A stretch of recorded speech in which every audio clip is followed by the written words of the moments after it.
All right, everybody, welcome to another edition of The Opinion. And fresh off the press, the 49ers lose the season opener 19-10 to the Chicago Bears, which this was not a game or essentially an outcome that I essentially picked. But at the end of the day, guys, this is about Trey Lance. You guys have to give me my credit. I know it's going to be hard for you. Give me my credit. If you look at the video that I put out just before this, I said that Trey Lance is not ready. Now, no, I did not pick the 49ers to lose. I thought that they would win, but I knew the inability of Trey Lance would leave the door open for the 49ers to lose, and that is exactly what happened.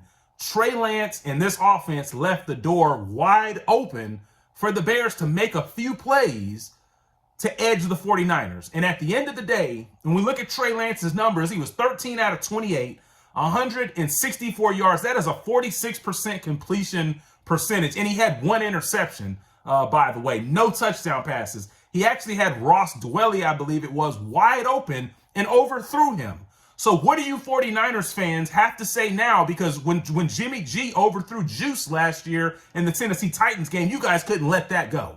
He overthrew him, or basically you couldn't let go. And I understand it was the Super Bowl where he overthrew Emmanuel Sanders for a touchdown. So where's that same energy when it comes to Trey Lance? I told you guys, Trey Lance is not ready. He is not good enough to lead this team to the playoffs. And going back to my video where I said the 49ers would not make the playoffs, I am even more confident. I am 200% confident now that the 49ers will not make the playoffs, because against the Bears, I had them winning those games. Or at least I had them beating the Bears based off of my assessment. But now that they've dropped a game that I felt like they were going to win, this puts the 49ers squarely behind the 8 ball. And do you think Trey Lance, if he can't beat a Bears team that wasn't good, because don't make no mistake about it, the Bears did nothing today to show you that, hey, the Bears are good. Like, I could see if we came out of this game saying, okay, Trey Lance played well, but the Bears, they were just better than what we thought. No, the Bears are exactly who we thought they were. They're not any good. Justin Fields really didn't show anything today. He made a few plays, but ultimately the Bears are not a good team. The Bears don't have a great defense, and they surely don't have a great offense, but their defense looked good today because they were going against Trey Lance and the inability. And I told you guys, teams were going to stack the box against Trey Lance, and they're going to force him to throw. And he is not accurate enough and not in nowhere near as consistent enough to be able to lead this team to the playoffs.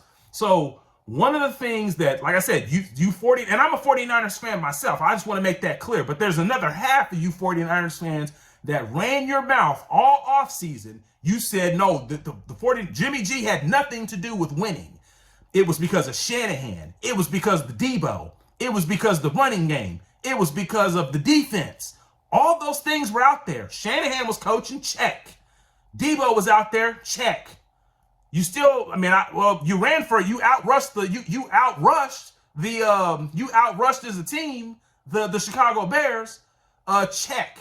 So, and then, the rest of the players were out there. But the one guy that wasn't out there was Jimmy G, and you lost. So what is your excuse now? And this is just the beginning. Like I said when I made the video after the Texans preseason game, I told you guys this is just the beginning. And you guys, some of you guys were commenting on my videos and talking about I didn't know what I was talking about. No, I do know what I'm talking about.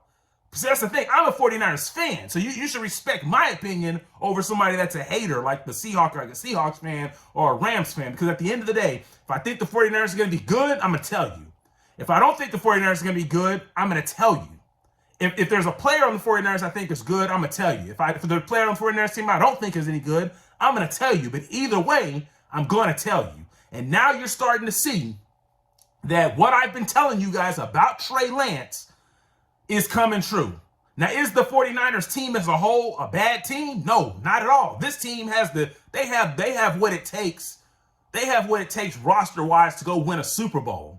But at the end of the day, this team needs a quarterback that is up to a certain level. And was Jimmy G great? No, Jimmy G is not a great quarterback. He's a good quarterback, not great. But Jimmy G did things that essentially put this team over the top. Maybe not over the top to a Super Bowl, but over the top enough to be able to beat a team like Chicago. There's no question in my mind that if Jimmy G starts this game today, Jimmy G wins this game today. And no, I'm not like this Jimmy G fan. I'm not opposed to the 49ers moving on from Jimmy G. I'm just opposed to the 49ers moving on from Jimmy G to move on to a quarterback that's not as good as Jimmy G. So there's nothing out there today that you saw that Trey Lance is better than Jimmy G. But I'm sure the Trey Lance crowd and the apologists, you guys will come on here and you guys will make an excuse. You guys will not blame Trey Lance. You will find every other reason to blame other than Trey Lance. You'll blame the offensive line. You'll blame Shanahan. You'll blame the defense. And yeah, Trey Lance doesn't play defense. I get it. But at the end of the day, a defense is only going to be able to hold up so long before they surrender a few touchdowns. You see what I'm saying? So you guys have to understand that if the offense doesn't get a significant lead, the other team's offense doesn't have to change their game plan. They don't have to get out of their cadence of calling plays. They don't have to settle for obvious passing downs, which then allows guys like Bosa to pin their ears back. They can keep you unpredictable if you only have a 7 or 10 point lead. And that's exactly what the Bears did. They hung around until they made a few plays enough to win the game. So at the end of the day, this is just the beginning, and I told you so. And like I said, like I told you in my last video, we're gonna be documenting this every step of the way. If Trey Lance plays well, hey, I'll come back on here on the games that he plays well and say, hey, he played well. This is more what they need. But so far, I'm right. You guys are wrong.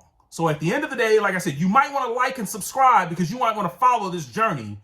Because everything that happened today, other than the Bears winning, because I didn't think that was going to happen. I told you Trey Lance was going to be in the 50th percentile. I actually gave him too much credit. I gave Trey Lance too much credit. I said he was going to complete 55 to 58% of his passes. He completed 46% of his passes. And I don't want to hear that the weather was an excuse because it looked like, I know Justin Fields didn't do much. He was 8 out of 17, 121 yards, but at least he threw 2 touchdowns. When Justin Fields had a guy wide open in the end zone, he found him. He didn't overthrow him out of bounds or like Trey Lance. So all I want to say is, what do you have to say now? I want to hear from the Trey Lance crowd. That's who I mainly want to hear from. But anybody's free to comment. Leave your comments at the bottom. Give me your opinion, and I'm out. Don't doubt me.